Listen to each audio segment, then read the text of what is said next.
And so let us start a long march together, not in lockstep, but on different roads leading to the same goal. The goal of building a world structure of peace and justice in which all may stand together with equal dignity. First of all, our markets are already open to China. This agreement will open China's markets to us. I would call our relationship with China very positive and complex.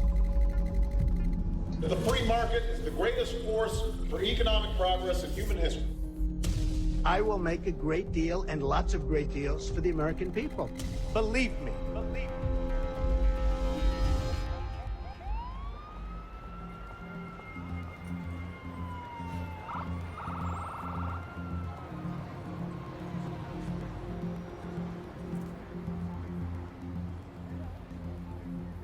What is capitalism? Is it an economic system? Or is it an apparatus that we can use to make more money for ourselves and take more money from others? I think at its heart, it rewards those who work hard, but it also rewards those who are willing to take advantage of others.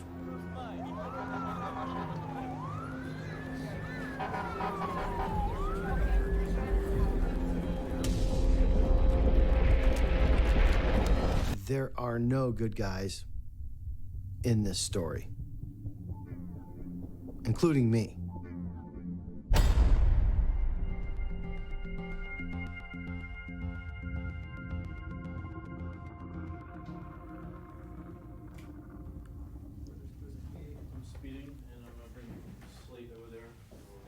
Yeah, that's good. Okay.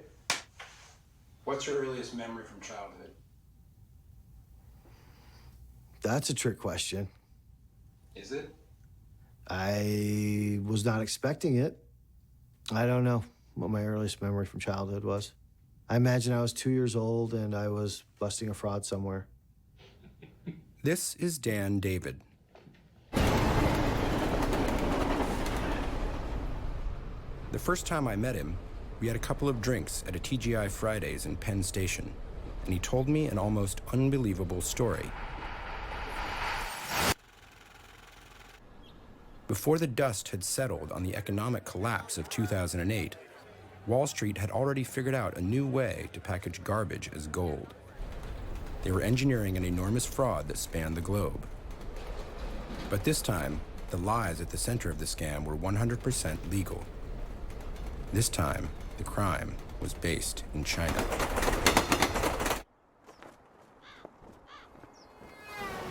Dan's part of the story begins here, far from Wall Street. The small investment shop he ran with his partner Maj had just been crushed by the stock market crash. 3 o'clock. People who had hedge funds in 2008 closed their funds and started a new fund. Chris, you got anything? Finishing working on what I'm working on now. I'm just going to continue. We decided right away we weren't going to do that. We're going to make everybody their money back. They needed big gains, quickly. But with the whole Western world on the brink of another depression, prospects seemed bleak.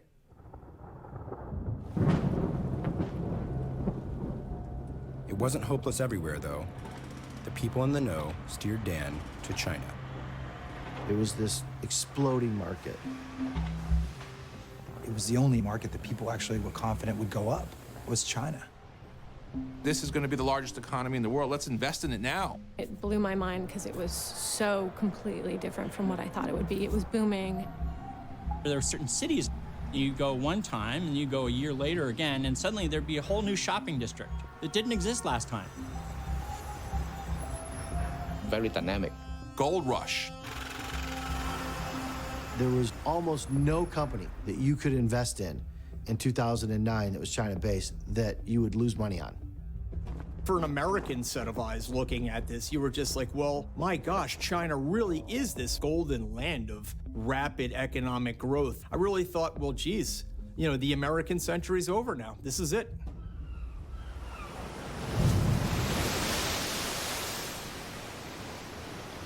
Everyone wanted a piece of China. There was just one problem. Foreigners like Dan couldn't invest directly in Chinese markets. That's where the small California bank, Roth Capital, came in.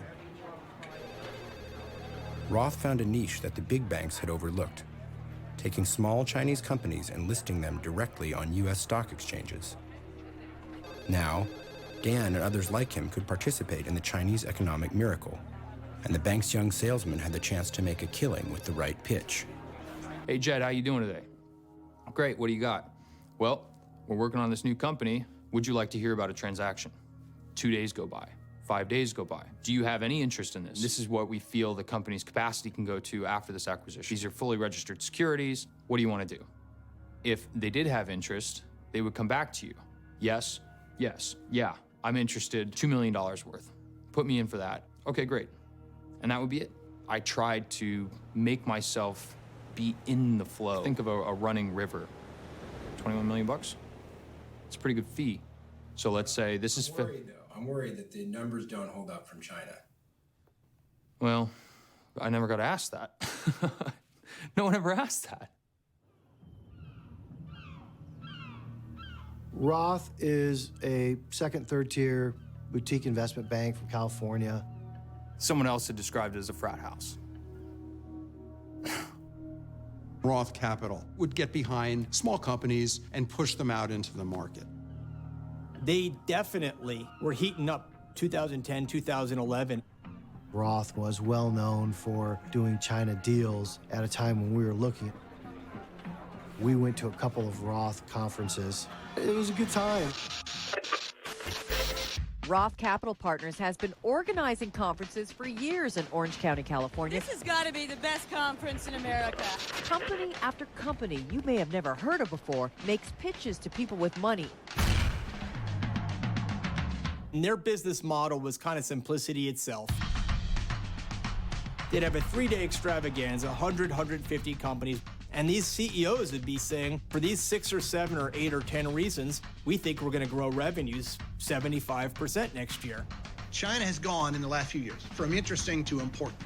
And then it turns into entertainment time. Snoop Dogg, Billy Idol, dancers, ice sculptures, Trojan theme night, buses, trains, planes, and then Baijiu, which looks like motor oil in a can. You drank and you drank. You ganbei, you cheers to somebody, and then they have to cheers to somebody else, and it goes on and on and on. The Chinese wanted to see what kind of a person you were, and some of them felt like the more drunk you got, the more of your natural persona would come out. The master of ceremonies at these conferences was often the bank's stage-diving chairman, Byron Roth.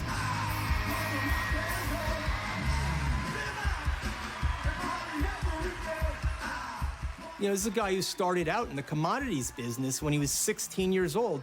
You know, his dad had a feedlot business, and they'd bid on cows at auctions and stuff like that. I mean, it's not an unsophisticated man. And we just do things that are different. And that's kind of the way we are as an investment banking firm. For Byron Roth and Matt and Dan, it was time to party. Between 2006 and 2011, Roth hosted over a dozen conferences and raised billions for Chinese companies.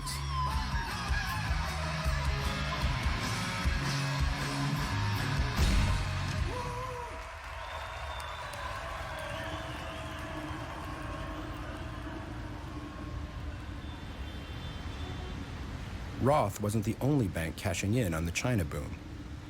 In New York, a small operator named Rodman and Renshaw ran investment conferences with a slightly different feel, centered on the political star power of its chairman, General Wesley Clark.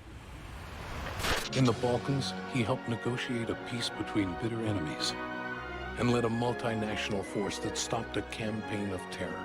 Wes Clark's life is simply an American story, but he will make an extraordinary American president.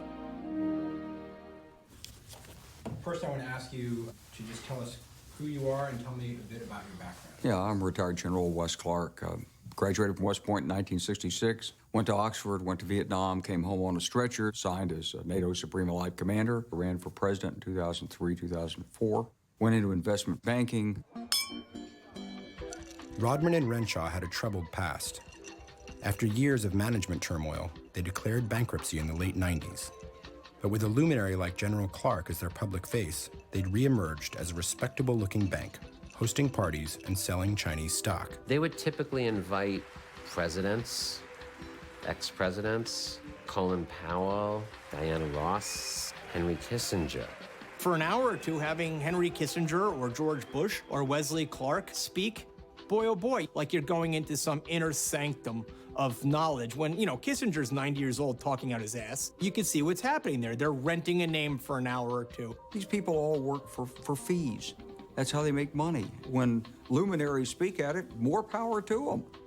During the 6 years that General Clark was chairman, Rodman and Renshaw brought over 40 Chinese companies to U.S. markets, with an aggregate value of over $31 billion.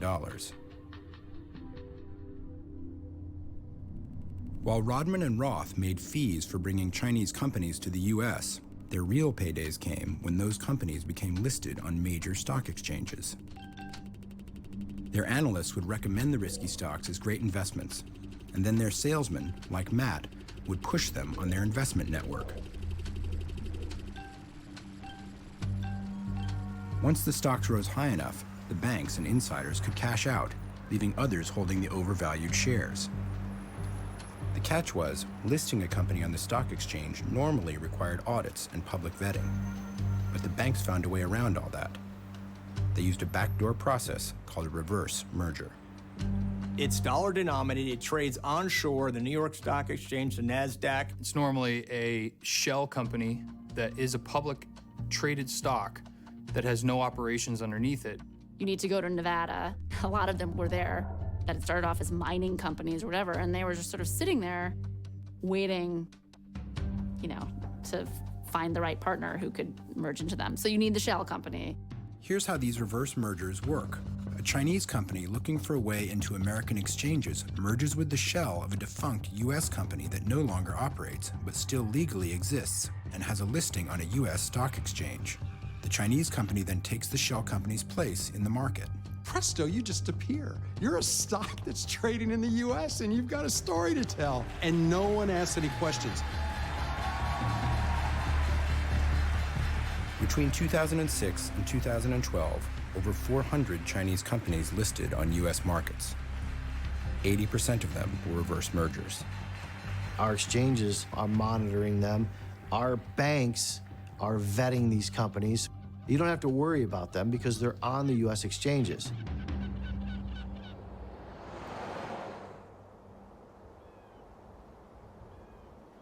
Oh, you're in Hong Kong? Late on the 30th.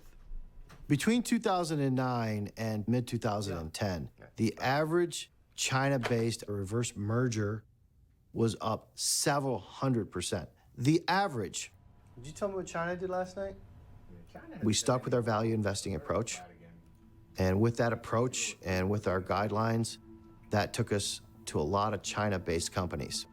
And we made several 100% on all of them. The Long Way Petroleum, bought them $1.50. We sold $5, $6, 500% profit. L&L Energy, bought them for under $2, sold it between $9 and $10. Puda Coal, bought them for around $4, sold them for around $7. Great company. China Agriculture, CAG-C, $9, sold them at $28. All great companies. We were back.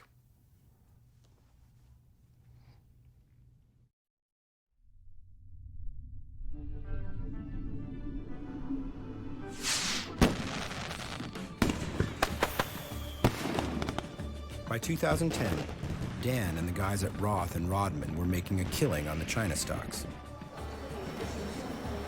It seemed like it would never end, and maybe it wouldn't have, had it not been for one earnest young American businessman who'd gone to Shanghai to seek a completely different type of fortune. The business I set up was the first self-storage business in mainland China. It was called Love Box Self-Storage.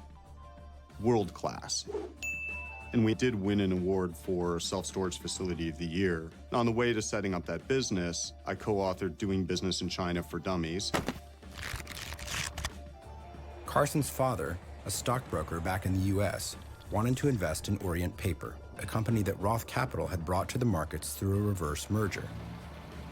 The company claimed that it was doing $100 million in business a year and shipping tons of high-quality paper all over China. It was one of the fast-growing companies that Roth and Rodman had sold and that investors like Dan had bought. The goal was to do some research, make sure that it was legit. His father would write up the report. Again, a fairly easy to understand and analyze business, the opposite of an American software company. Carson and a friend went to check out the factory, but right away, something seemed off. It was a country road. It was in poor shape. That road could not support the massive trucks that would be going in and out of that facility all day. Then we got into the factory. It was a complete dump. Half the machines were broken, weren't working. Garbage rotting out in the front yard, no signage. And this is their main manufacturing facility. There's water everywhere. All right, this is a company that's a paper company. The company had just claimed to have clocked in 100 million US in revenue, which was up substantially from the year before. How is this growing 50% a year? On the balance sheet, they were showing about $5 million in raw materials. And so they had heaps and heaps of this old corrugated cardboard out front. My friend climbed one of those heaps to take a look at the expanse of rotting cardboard. And when he came down, he said, if this is worth $5 million, the world's a much richer place than I knew. Carson and his dad looked at each other at that point and said, there's probably something to do in this stock, but it has nothing to do with owning it.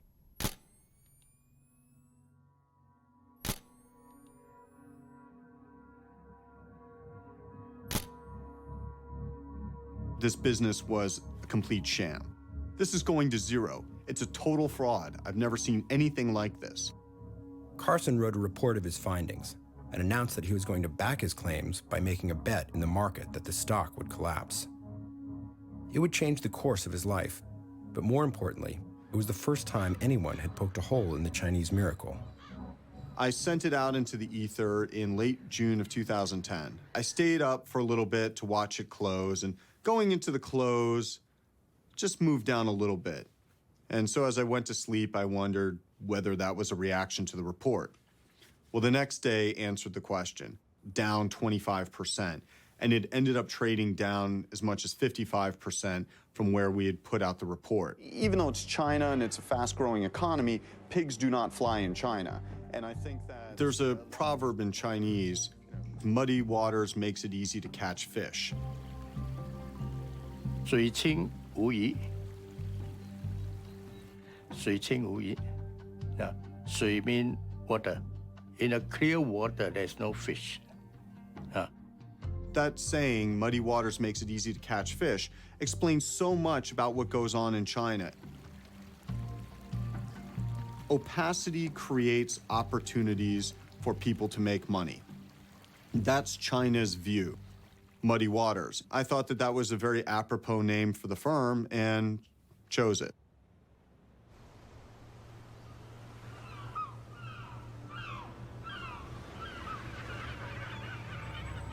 The Muddy Waters report was the first major claim against a Chinese company, and it began to resonate throughout the industry. Nowhere more so than at Roth Capital, who'd engineered the deal. Target price less than $1. You have pictures of dirty factories. You have pictures of recycled paper on the ground. You have people climbing pictures. It's a $150 million company. It's pretty crazy, dude. I had sold over $22 million of that deal.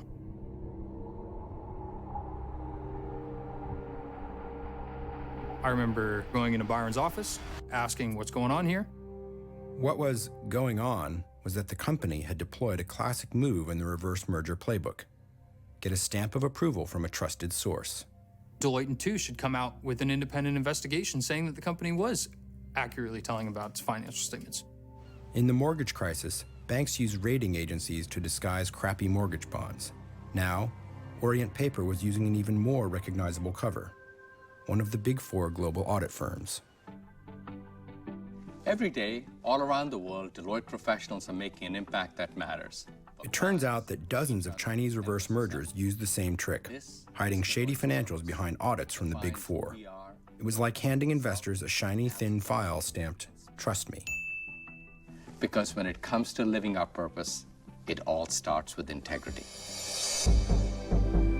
Whether it's Deloitte or PwC, they expect these brands to have significant value wherever they are in the world. But in actuality, the way these partnerships are structured is that each office is its own entity. So they were able to dollarize renting their name out effectively. All they hoped was that this company didn't collapse. Many of these companies would say, well, look, we're being audited by Price Waterhouse. No, they're not. They're being audited by Price Waterhouse China, which is like a franchise. It's not really Price Waterhouse. In the United States, whenever we've had a massive fraud that we've been short, people always ask me, well, who are the auditors? And I always say, who cares? It's important to understand, and most people don't know this, that the financial statements are prepared by management, not by the auditors. Auditors' job is to simply review management's work. And if management is trying to hide something or has co-opted the auditors, they will hide it. If hiding it doesn't work, they opt for Plan B, hire a good lawyer. Orient Paper brought in Mitch Nussbaum of Loeb & Loeb to respond to Muddy Waters' allegations. Mitch had helped bring dozens of Chinese companies to market, and he knew how to fight back. You have short sellers who go ahead, put a short position on the company, and throw all sorts of allegations against it. Nussbaum's firm led an investigation, whose unsurprising conclusion was that Carson's allegations were false, and that his report amounted to slander. How do I know what anybody's telling me is true? That's a huge problem. It's a huge problem. All right. Let's talk about a case where you did a type of forensic investigation, Orient Paper. I wouldn't be prepared in these circumstances to discuss or present any more or additional information than what we disclose publicly, because that wouldn't be, appropriate.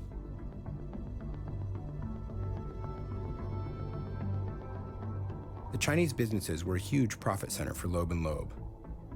But I imagined that the company's often shoddy paperwork posed a problem for Nussbaum and his colleagues. I wondered just how much diligence they had to do to satisfy regulators. Forget about the lawyer. Forget about the banker. The banker doesn't go into the books and records of the company. The lawyers don't go into the books and records of the companies. We don't go check to see whether the shipments were received. We don't go visit the customers' homes. No law firm does this. No law firm does this. This is the part of the story where I had to do a double take. All of the people who we think of as gatekeepers, the lawyers, the bankers, the auditors, the people making good money to ensure that the markets are clean, weren't doing anything of the sort. They simply processed the necessary paperwork, took their fees, and moved on. If the companies were lying, so what? The answers that I was receiving was insufficient to thwart my concerns, and I didn't feel they were thorough enough answers to questions. And that's when everything significantly changed for me. My eyes were open to this concept that there was another side to this company. I knew what my job was. I knew what I couldn't do if I was sitting in that seat still. So for me, it was quit, go take a break, and see what happens. I went on safari.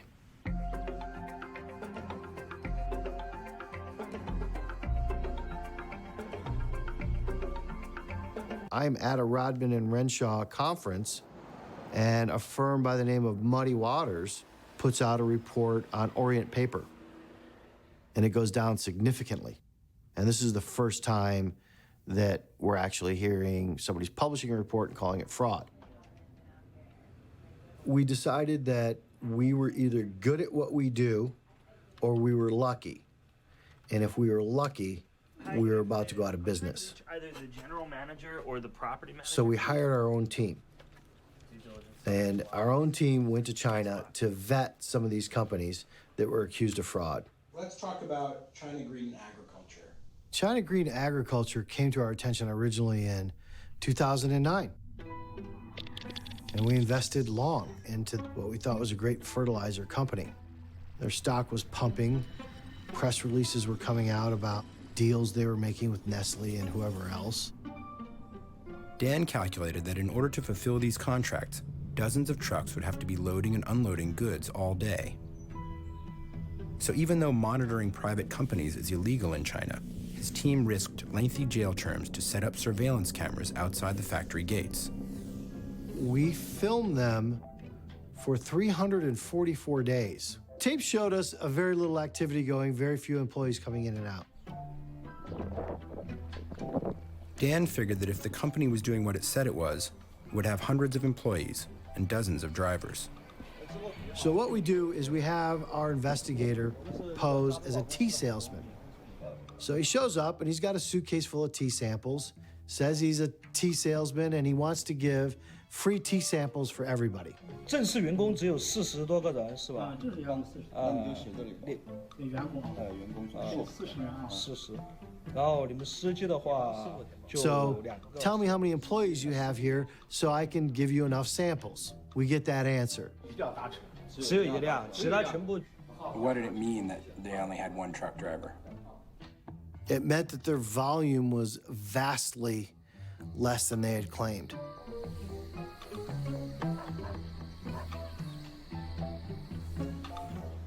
In the first half of this year, Yongye grew both revenues and net income by about 100%. Calling out China Green Agriculture meant that Dan was also questioning the integrity of some of the guys he'd ridden the China stock wave up with. Guys like Crocker Colson, a stock promoter who'd pushed this stock and dozens like it. What about China Green Agriculture? So that's another fertilizer story that we were, again, this kind of goes back a fair ways for me. Yeah. I believe that was an organic fertilizer, was also supposed to have, I really don't remember a whole lot about that company. What we came up with is they were doing 10% of the business that they claimed. And then the fight began. Puts out a press release calling us terrorists, saboteurs, criminals. There was a statement from 5 Beijing finance professors who alleged wealthy and sophisticated short sellers from overseas were robbing small Chinese investors and ignoring risks of market instability. They didn't cite any evidence.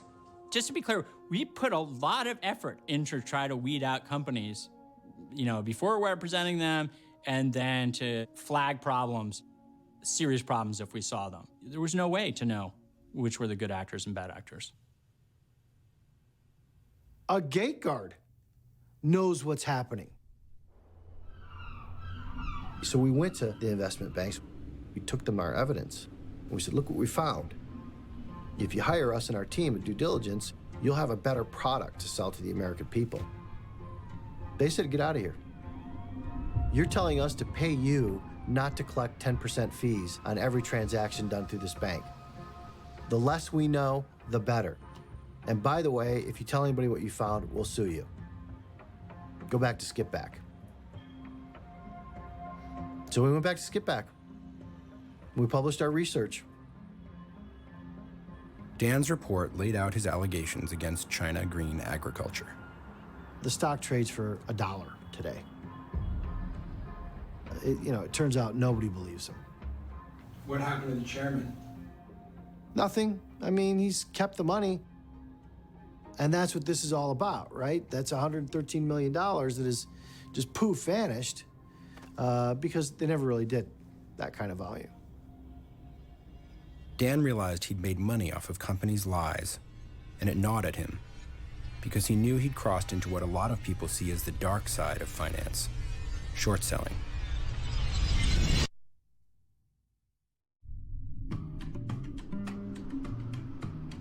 What is short selling? Let me think about this. This is always a difficult one, but what is? Well, the first short economically was probably some transaction between, two Cro-Magnon person promising some guy, some other Cro-Magnon, part of a saber-toothed tiger. This is Jim Chanos. He's the dean of short sellers. And he's brought down some of the biggest frauds in history.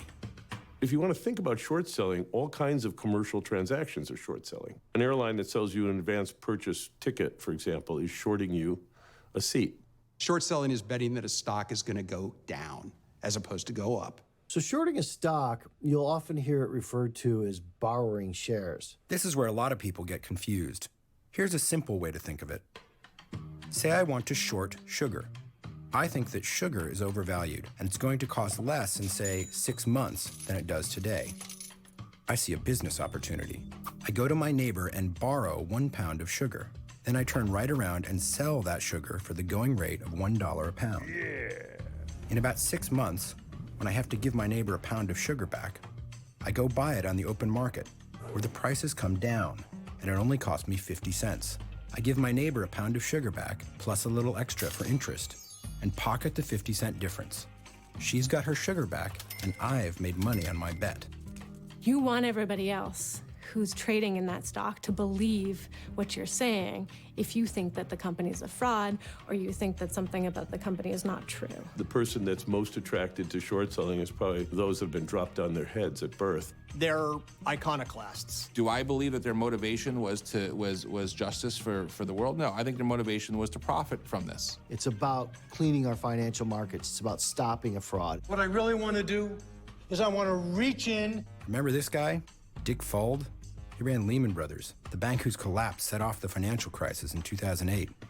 He's got an opinion about short sellers. Rip out their heart and eat it before they die. There are a lot of problems here. There are a lot of problems here. When I bet against a company, it's because I believe that they're misrepresenting. And their trend line doesn't matter to me at all. I am somebody that will bet against fraud.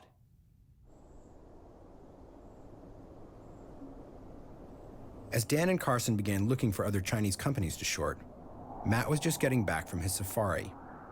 He'd been out of the loop and wanted to make sense of what he'd been a part of. So he asked his friend Soren, a finance industry lawyer from New York, to meet him for a weekend in the mountains and take a look at some of the documents he'd saved from his time at Roth.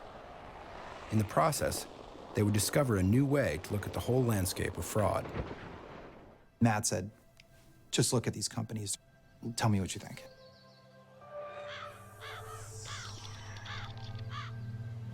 L&L Energy was nominally a coal company.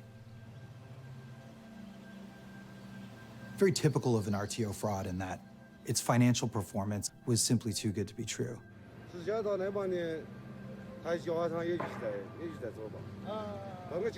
notion that a small reverse merger from rural China could somehow efficiently mine and process coal so much better than the best coal companies in the world was just not credible. Digging into the papers, they uncovered a new way to understand what was really going on with the hundreds of Chinese companies listed on U.S. exchanges. What we came back with were what are called SAIC filings. They're these filings from the state office of, oh my gosh, can't believe I'm blanking on this. State office of, State Administrative Office, is that right? The interesting part here was that the filings in China tended to be very accurate or more accurate than the fictions that were filed with the Securities and Exchange Commission. In China, a company might accurately say they made $10 million, while in the US, they could report making $100 million or more. These SAIC filings were dead reliable. They showed exactly what was going on. And this is the cultural difference. We can't find auditors in China that will help us, because let me tell you something. If we do find those people, the government of China will kill them.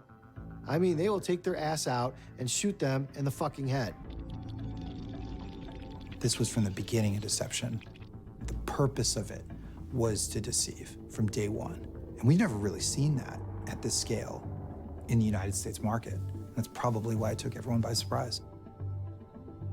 That included Matt, and his reaction was telling. Maybe it says something about human nature. about why we keep getting into these messes. He realized that hundreds of millions of dollars in Chinese reverse mergers that he'd sold were frauds. But he didn't react with shame, just pragmatism. He wanted to make sure he got a piece of the ride down. So he switched sides and became a short seller, like Dan. I did it and made 78% in 4 days.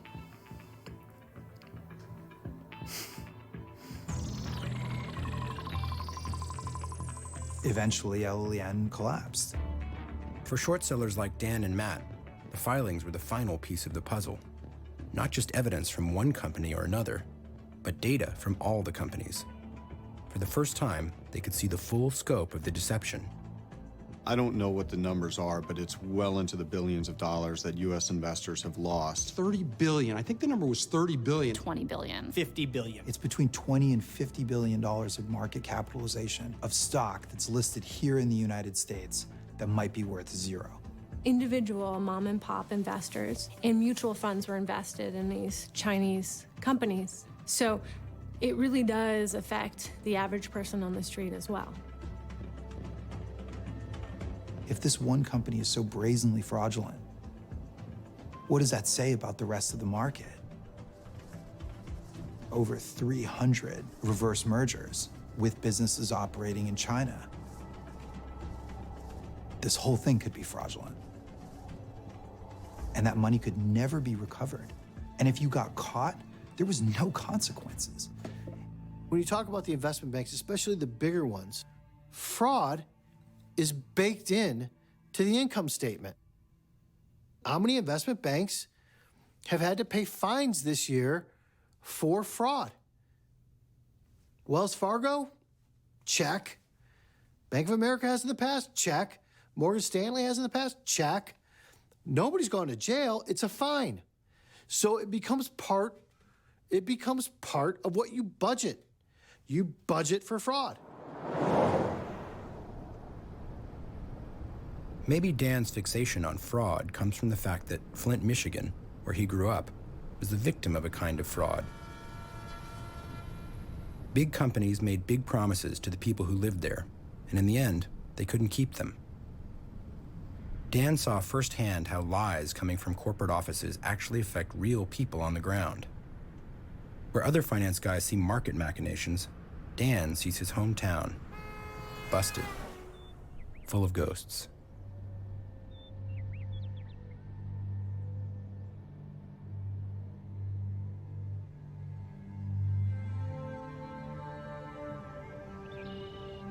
This is a pretty nice area 30 years ago.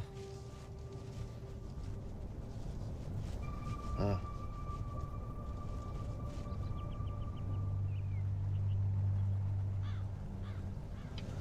This was a school. By today's standards, it was pretty violent. I mean, I can't even imagine 10, 11, and 12-year-old kids swinging bats at each other today.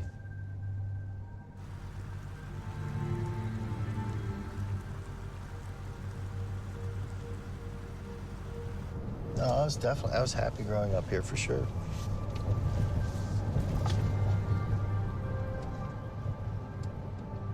Companies lie. Companies lie.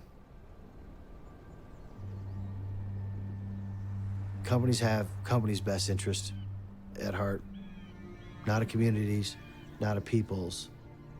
The people need to have their own interests at heart.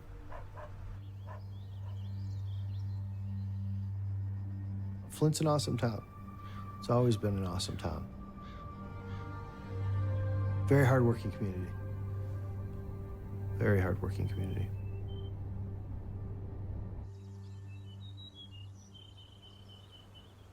All right, look. I saw myself growing up in Flint and staying there forever. And then the jobs were gone.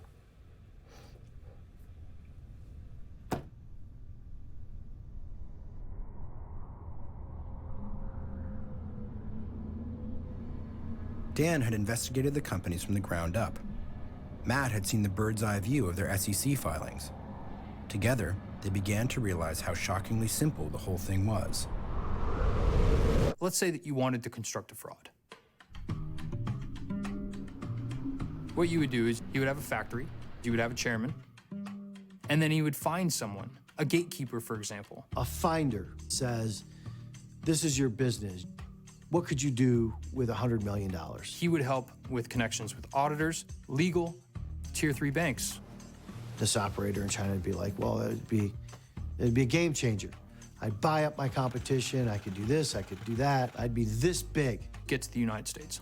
This guy or this company in China would say, okay, I'm gonna get you your $100 million, but this is what you have to do. You have to tell people that you're already this big. You just had to make sure that you checked all the boxes in order to get it to be sold. And don't worry, because if they even find out that we're lying, you won't go to jail, you're in China. All you needed was the collusion of a couple players, and you could defraud anyone you wanted. And if we're lucky enough to get the money and they find out you're lying, you get to keep the money. So there's really no risk here. I'll do all the work. All you have to do is continue to tell the lie. You know, if you're going to be the CEO of a public company, you've got to be educated.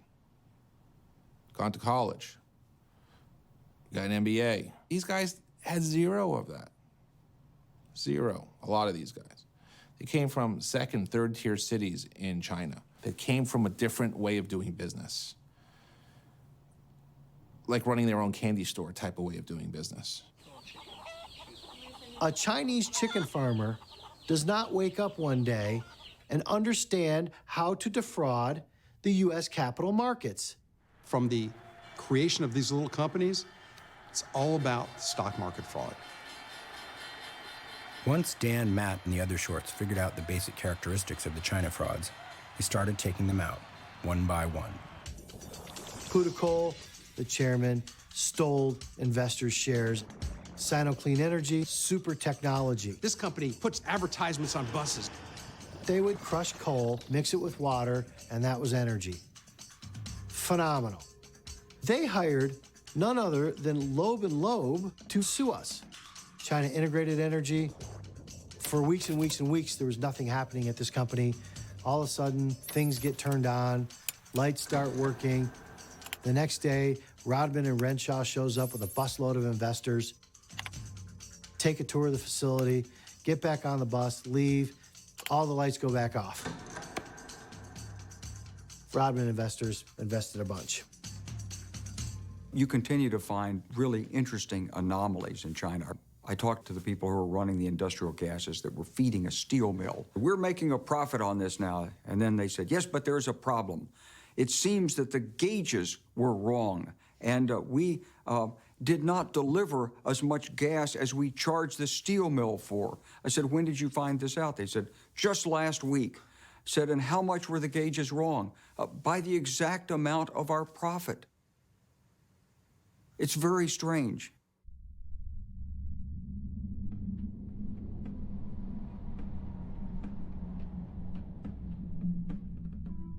If you respect me, I will respect you.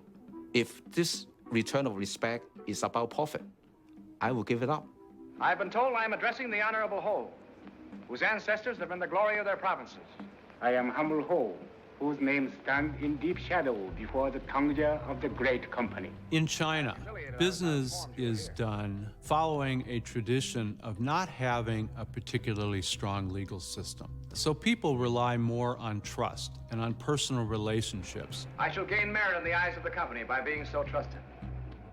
There's a lot of focus on building those relationships so that you can build the trust. The Chinese call this network of personal relationships guanxi. And so I give you small gifts and I do you favors, and then you owe me one. You scratch my back, I'll scratch yours. If you do enough favors of people, you have the ability to call on them for a favor that might be quite inconvenient for them, and that they would feel an obligation to actually go forward. This notion that guanxi wasn't just trading favors, but represented something more powerful, is crucial. Dan had told me that going after Chinese companies could be dangerous, but it wasn't until he told me the story of Alfred Little that I really understood what he meant. When these short reports started coming out, there was a website called Alfred Little, and it started publishing these very interesting reports. Starting with the shoe leather, like, we've gone out and we sat in front of this factory, and this is what we found. The website described Alfred Little as an investor with 35 years of experience. I think he was supposed to have worked at Deloitte, maybe he lived in Shanghai. I mean, there was this whole backstory, right? He basically says that all these companies in China are fraud, just wholesale bullshit. And I was dismissive of it. I can't remember the date, but I got an email saying, I'm gonna be in New York, let's meet. I'm like, oh, okay. So I go to this hotel and there's this guy and he's like, oh, I'm John Carnes. Like, I'm the guy who's been, I'm Alfred Little.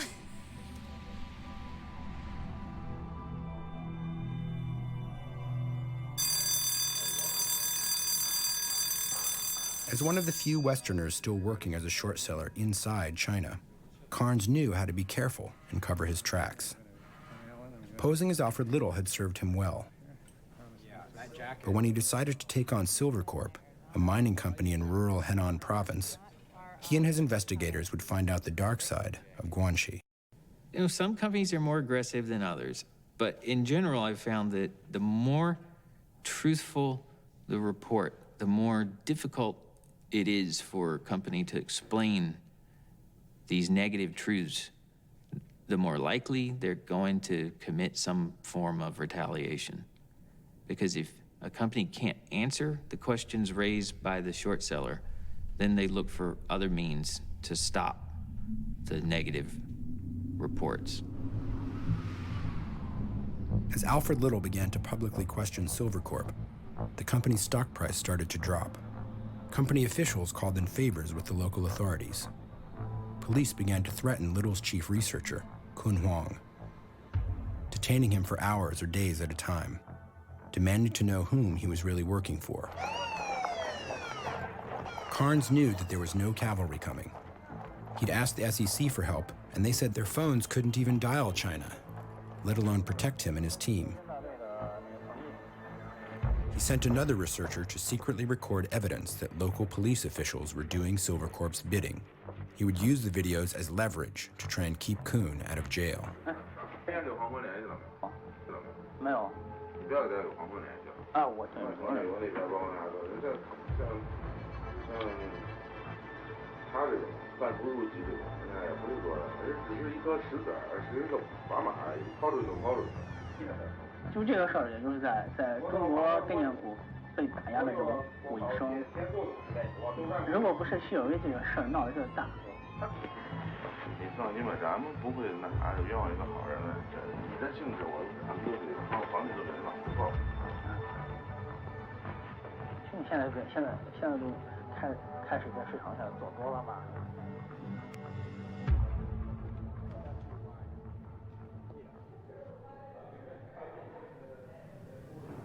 应该是我们调查做调查的谢尔威公司是在2011年的应该是5、6月份开始的，当时是有其他的这个基金的人就说告诉我们说这个谢尔威这间公司是一个银矿，在中国的银矿然后它的这个银矿的这个品位相当高的。Kun had made secret videos of Silvercorp's underperforming mines and some of the local officials they had bribed. He was detained briefly twice in late 2011, and officials promised to leave him alone if he would expose and denounce Alfred Little. He refused, and later that year, he was stopped at the border as he tried to flee to Hong Kong. 我是一个，因为没有人也没告诉我，你可以去和你的律师谈，你可以找个律师，因为当时我进去是没有任何人知道，就说外界人不可能跟我联系，我也不可能跟外界。我知道这个办案人员是和谢尔威公司，他们是真的想这个报复我们。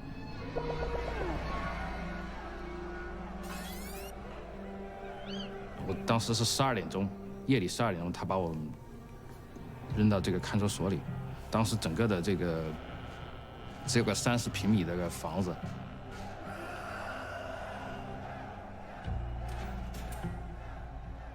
里面地上都睡的到处都是人，连站脚的地方都没有。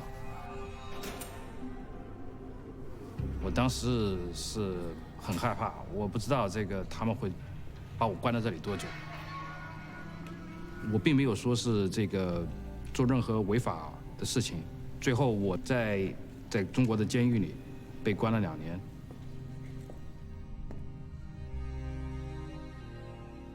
这对我个人是一个很大的损失，对我的这个家人也是一个很大的损失。但是，我觉得我做的是对的事情。正义最终是会战胜这个邪恶。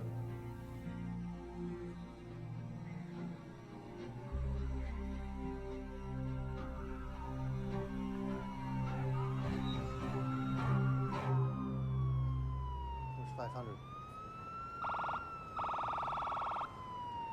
What? How many shares short am I?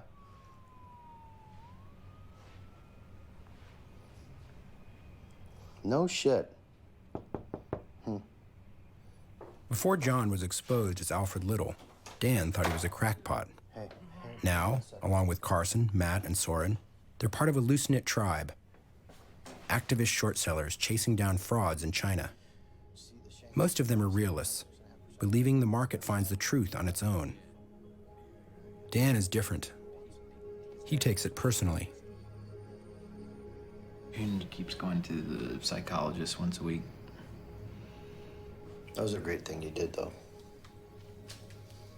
Not cutting him loose. Taking care of him while he was over there. How many of these other guys we know would have just cut him loose? We owe him a lot. Kuhn's imprisonment changed Dan. As far as he was concerned, this wasn't about just uncovering frauds anymore. It was about right and wrong. His friend had gone to jail, and millions of people were being ripped off. He wanted government action, even if it meant putting himself and the other shorts out of business. So he hired a lobbyist and came up with a plan to try and make Congress pay attention. Both Toomey and Casey are on the Senate Finance Committee. So what I was asking for is a Senate Finance hearing. You're talking to staffers who bounce from meeting to meeting to meeting to meeting to meeting. So I think a lot of people don't even know this really happened. Anyone I talk to, involved in the stock market doesn't even know. A lot of people don't know. Here's the frustrating part. There's a first meeting that we had with Toomey staff. He actually suggested after an hour and a half a letter writing campaign. Right. Number one, welcome to 2016. But I guess those still work. Two, I spent an hour explaining to him that nobody knows they're being ripped off. How do I get people to write a letter about what they don't know is happening? If we give up, you know what happens out of Washington? Nothing. You have to be at the hearing. You have to consider yourself an expert. That's why we're going to Washington. That's why you're trying to affect change. It's a very frustrating thing. And I just don't want to hear how the world works anymore.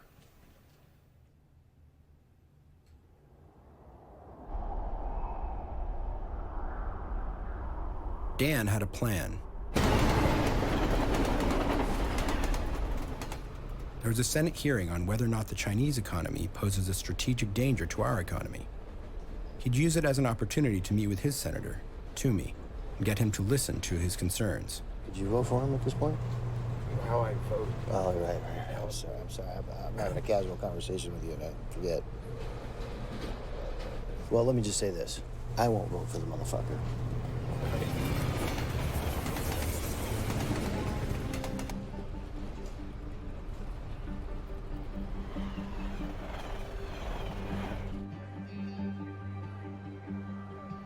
I think that there are a great many people that it's their job to give a shit. If you're going to run for office on the idea that you're there to protect citizens' interests, the rights of citizens, then you should do your job. Thank you, sir. Or let somebody else do it that will do it.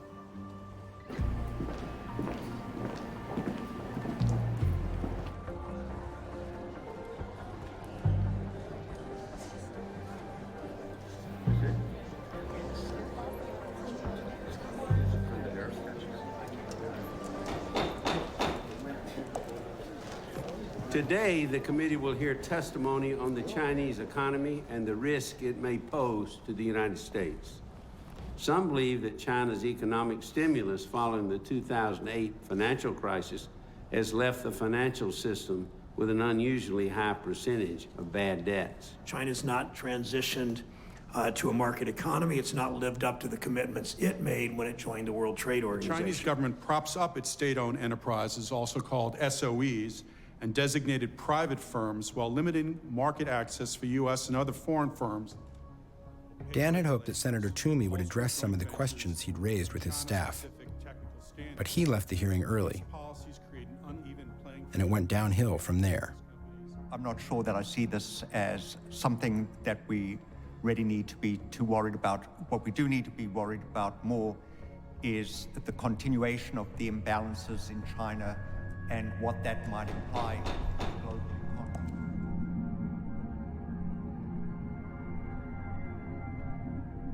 How fast is the Chinese economy growing? I don't know exactly. We don't have reliable figures. I very much agree that China's not growing at 6.7%. It's rather growing at something like 4%.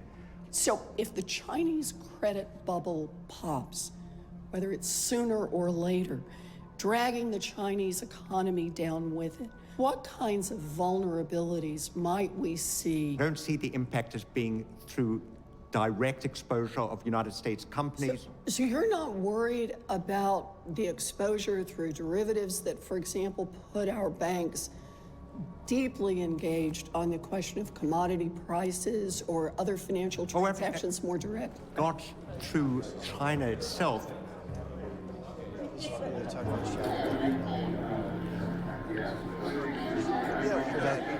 Dan David. I believe Tom gave you my book there. Oh, yes. Yeah.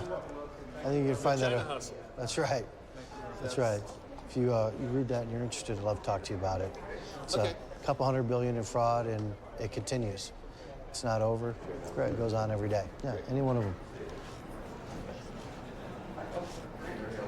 Very cursory and dismissive and generic, anecdotal. The only thing I heard at the end was Shelby saying, you know, we got to face reality.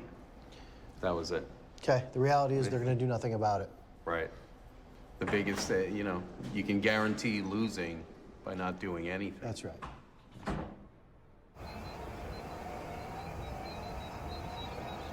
Why did you come down to Washington? It's hoping to move the ball forward, advocating for investors' rights, to show up and see what's actually done at a committee hearing.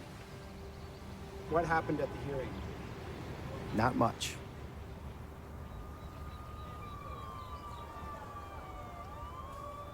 I think that what Dan's doing to try to get Congress to take action is a good thing.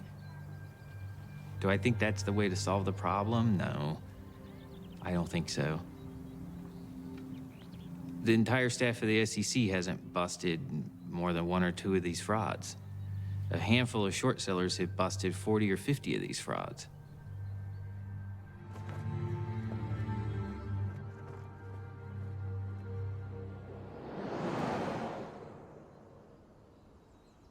Coach, you need one? Yeah, I'm still living out on France. Yeah, Excuse me, ladies. Can I get you anything? Soda, water, beer? Pop. Can you get Sean a beer? No, he can help himself. He's a big guy. Geo investing. GEO. Nobody. And I'll bet against them, and I'll write a report, and I'll publish it. And I'll say they're a fraud, and I'm short. But when they do go to zero, I win, but you all lose. We're losing our ass. Started out good. This is a skim that comes out of everybody's account. It's pennies from everyone that adds up to hundreds of billions. So you're campaigning to get something to happen. So that I won't make money anymore. You're a good man, Danny. Yeah. I always thought you were like that. No, you didn't. And I'm not. I'm not. It just doesn't sit well, that's all. Explain to me again why you make money and we don't. I bet against them. I short them. Okay. Graduating with a 1.6. Easy. I'm kidding. There's two things there. One, I had no idea I actually graduated. No. Carol read something about something going on in China right now where they've discovered what they think to be aliens. Wasn't it deep down they found them? Well, that would be a new wrinkle.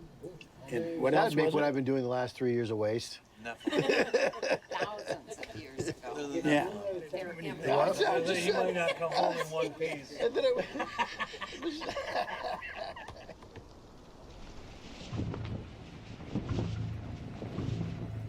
the end of the day, investors counting on the SEC to save them from their own lack of due diligence or greed are kidding themselves.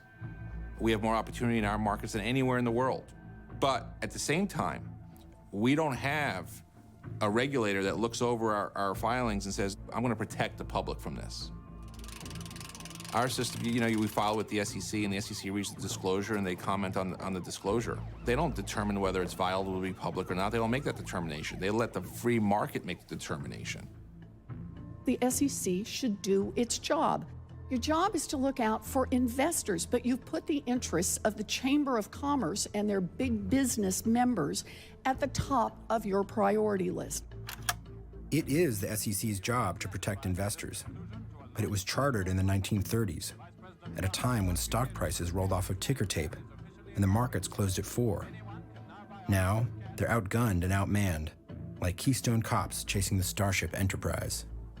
Even if the SEC gets its entire wish list of documents from the company, and they have enough evidence to pursue a case, the Chinese people responsible for this don't really care. When somebody breaks the law here, there is a process where they're accountable. At some point in a China-based company, that accountability ends, and it ends at the ocean. This is one of the first things that Dan ever told me. In China, it's not illegal to steal from foreign investors. I couldn't believe the SEC would allow companies to list on US markets if it really had no way to police them. So I found an employee of the Chinese State Financial News Agency who was willing to take a risk to confirm the truth. 我的英文名叫 Summer， 我主要是在一家证券媒体。但是据我所知，你说的这种情况，就是他在这个美国市场，他做虚假信息披露，他发布虚假信息，这个好像国内没有手段去制约他，就国内的监管部门没有手段去制约他。据我所知，如果我在家里做假货，我在国内做假货，那肯定是要被查处的。从理论上来说，我肯定要被查处。但是如果我是到国外去，我去跟投资者说谎话，那么这个行为可能这个国内的他没有办法去管。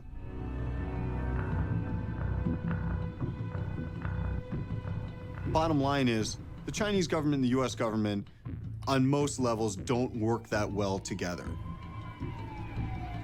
You can't compel somebody that has stolen millions and millions of dollars from US investors to come here from China. You can't compel them to testify. You can't even fine them. Forget about the average person who thinks that their broker or the SEC will protect them. Even someone like Crocker Colson, who worked inside the system, couldn't find out what was really going on with these Chinese companies. You're in an alternate universe. There's kind of this arms race to do the simplest things. You can't even look at the bank statement. You can't even go into the local bank and ask them.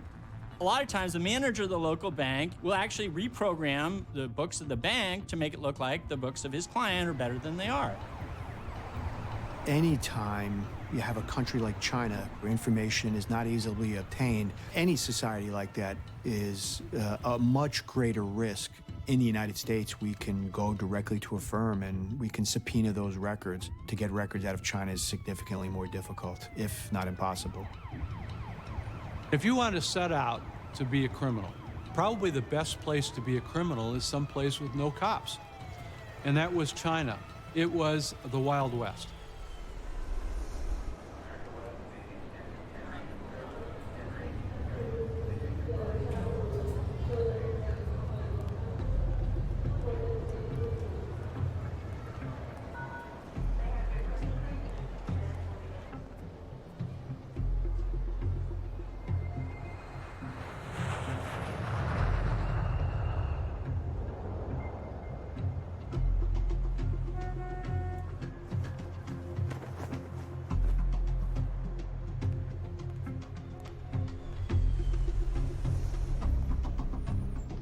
am delivered. I'm at the airport, just heading to the hotel.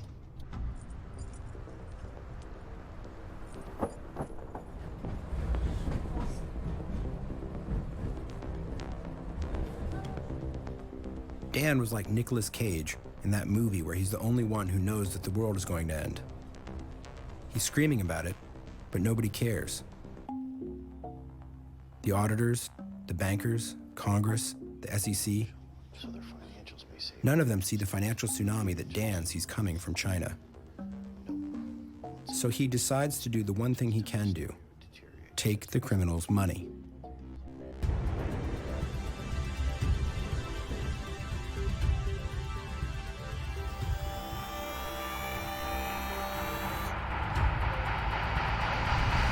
Their share count has ballooned from a whopping 4.9 billion shares 4 years ago to 6.5 billion shares today. It appears that the only way that they can continue to sustain their business operation is through dilutive financing.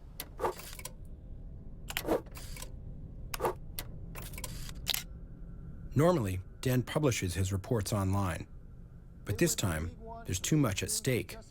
A nearly $2 billion company, TechPro. He believes the company's chairman is misallocating shareholder money to lavish on pet projects. If he can convince the markets, he'll wipe the company out. It'll be his biggest short ever. Now, I don't know what that tells anybody else, but there's something going on here. Our due diligence is a lot of black smoke. A lot of black smoke coming out of this company. That's a fire. That needs to be looked into.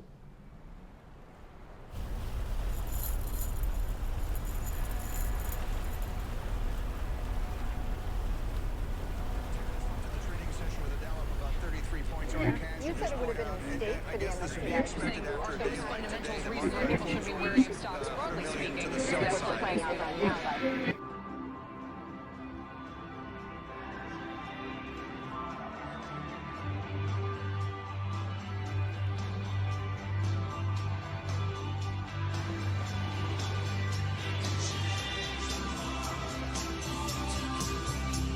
Joining us on the floor of the exchange right now, Dan David. He's co-founder of due diligence firm Geo Investing. And did I see here you also specialize in China? We do. My Stone presentation in June on TechPro. TechPro's down 91%. Is it vindication for you when you see a stock like that plummet? Well, it was inevitable. The stock was always going to plummet.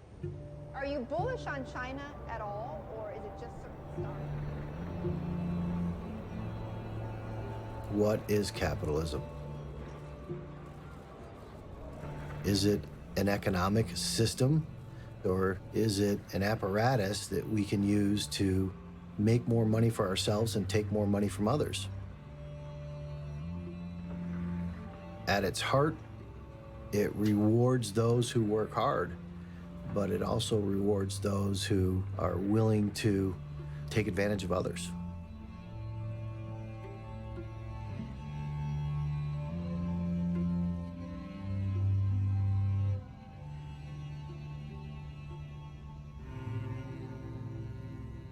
When we describe a fraud like this one, we use terms like white-collar crime to distinguish it. But really, it's just theft, in its way as violent as being mugged in the street. It can be traumatic to chart the trail of personal loss. How much was stolen from each pension fund, each retirement fund, each of us? The real story is the aggregate value. It's the investors who, by the end, were mostly retail investors. These were mostly just people playing the American stock market who looked at the financials and believed them. That money is money that belonged to individual mom and pop investors who thought, hey, I want to be a part of the China growth story. And they also shares that belong to mutual funds like Vanguard that manage money for example, the New York Times, right? The employees, my pension fund money. We sold ourselves on a myth of China as a really compelling market, a nation that wanted the leveling effects of free trade. You should have known better. But isn't that what I would pay if I have my money in Fidelity? Isn't that why do I pay these guys? I don't pay them. I don't give them any of my money. It's like a game of musical chairs. When the music stops, if you're left holding the paper, if you're left holding the shares, you're the victim.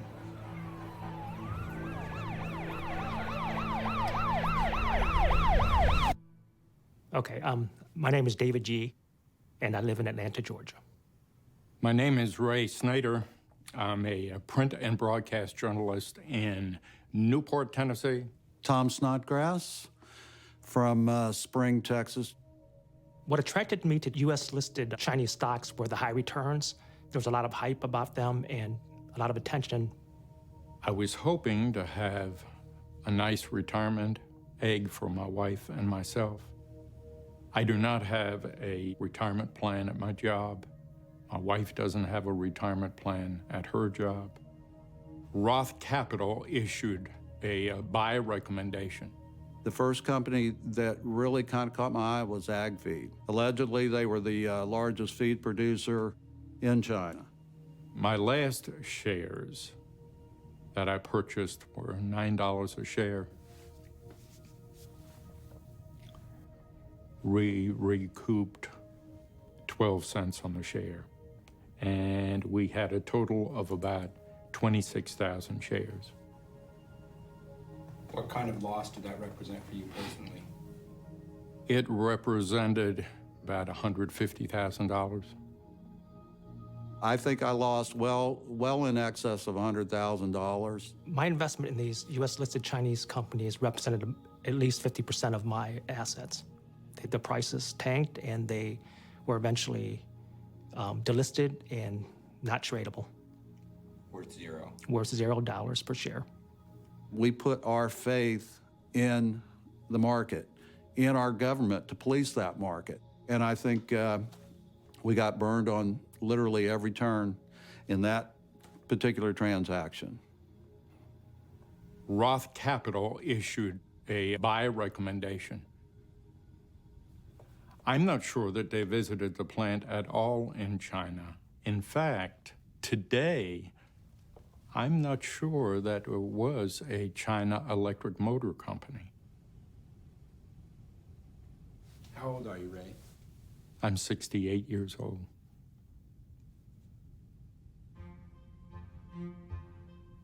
So where did the money go? To the bankers and lawyers who helped set up the deals, and to the Chinese executives who made millions while their companies collapsed. I don't know what's worse, that the executives were beyond the reach of the law, or that the enablers on Wall Street were operating inside the law, just doing their jobs. One way or another, almost all of them got away with it, scot-free. One exception was Rodman and Renshaw. Do you have just a moment, General? No.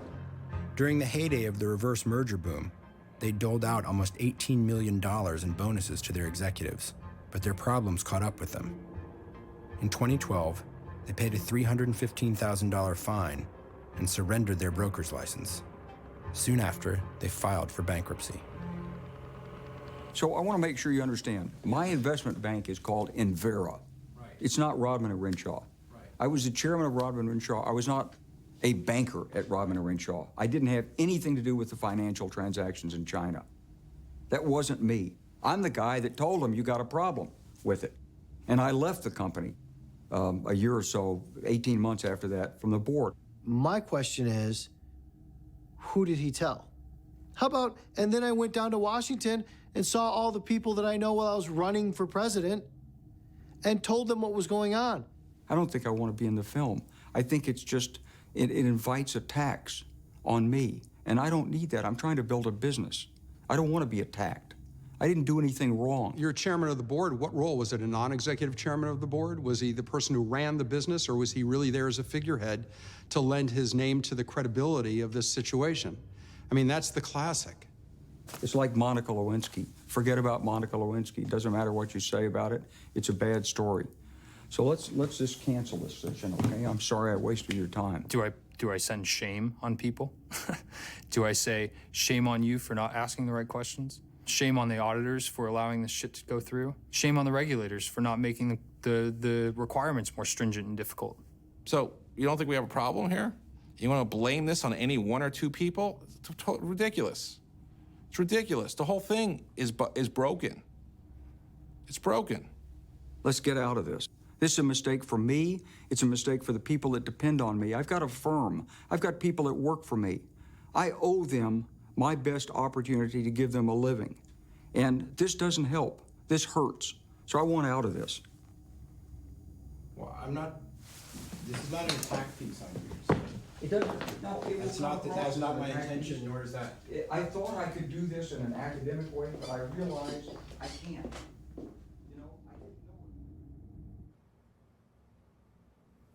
China is fundamentally a broken or fucked up societal system. The people who get to the top by breaking rules. Good people who want to play by the rules get stepped on and pushed to the bottom of the pile. This in some ways has nothing to do with China. If you gave American management teams that incentive structure, oh my God, we'd have the same amount of fraud here. It was just a no-brainer for them. Bulls versus bears, constantly. And now that I'm deemed a bear, I don't know if I'm ever going to be able to go back to the bull side.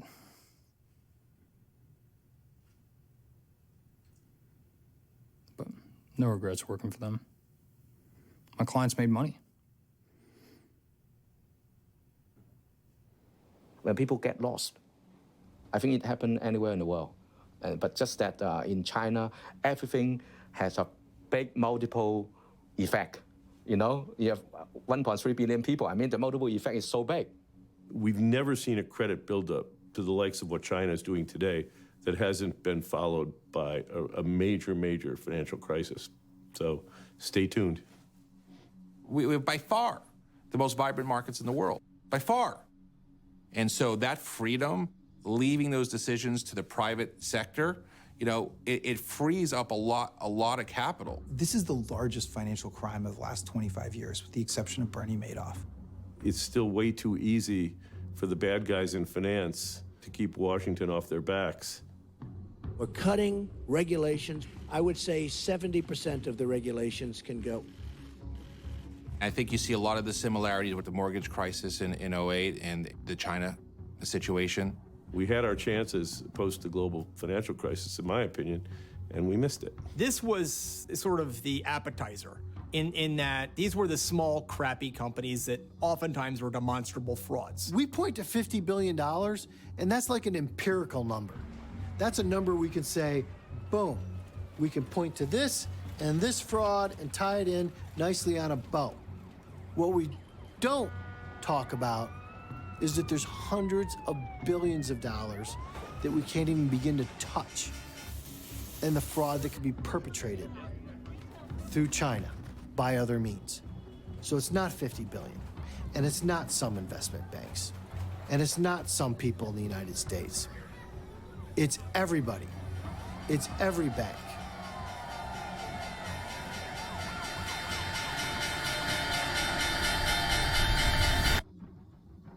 Whether they know it or not.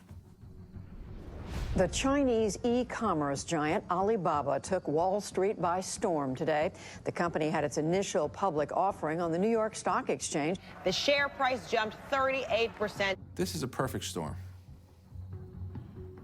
This is a perfect storm. Yeah, the eBay and Amazon and PayPal's pretty easy, but it's a Netflix, it's a Groupon. I mean, it's a perfect storm. It's the first time a major Chinese internet company has gone public in the United States. There's an old joke that the biggest lie on Wall Street is that this time it's different. Alibaba's profit for the second quarter jumped some 179% to $2 billion. It's a perfect storm. That's what this is. You don't have the ability to really research it. You're buying lottery tickets. Alibaba is lottery tickets. Charismatic founder Jack Ma has the stage presence to rival many tech icons. Should we jump in and buy Alibaba stock? Yeah, it's China. Is there something looming down the pike that's even crappier than this? I could make that argument. There's Jack Ma having met with the president. Jack and I are going to do some great things. Thank you, Jack. Thank you so much. The CEO of Alibaba, Jack Ma, says, just trust us. Just trust us. In this country, when anyone says, just trust us, first thing you do is you hold on to your wallet. You don't trust anybody, and you don't trust anything you can't see and research for yourself. And that goes for Alibaba, too. So why do you keep at it? Fuck them. They're lying.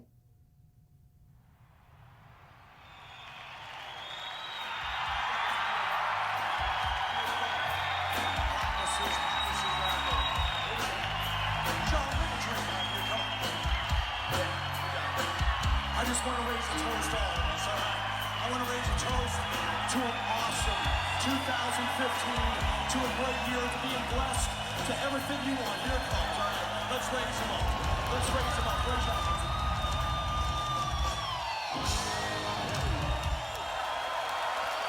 Give us some house music. Let's keep this party going.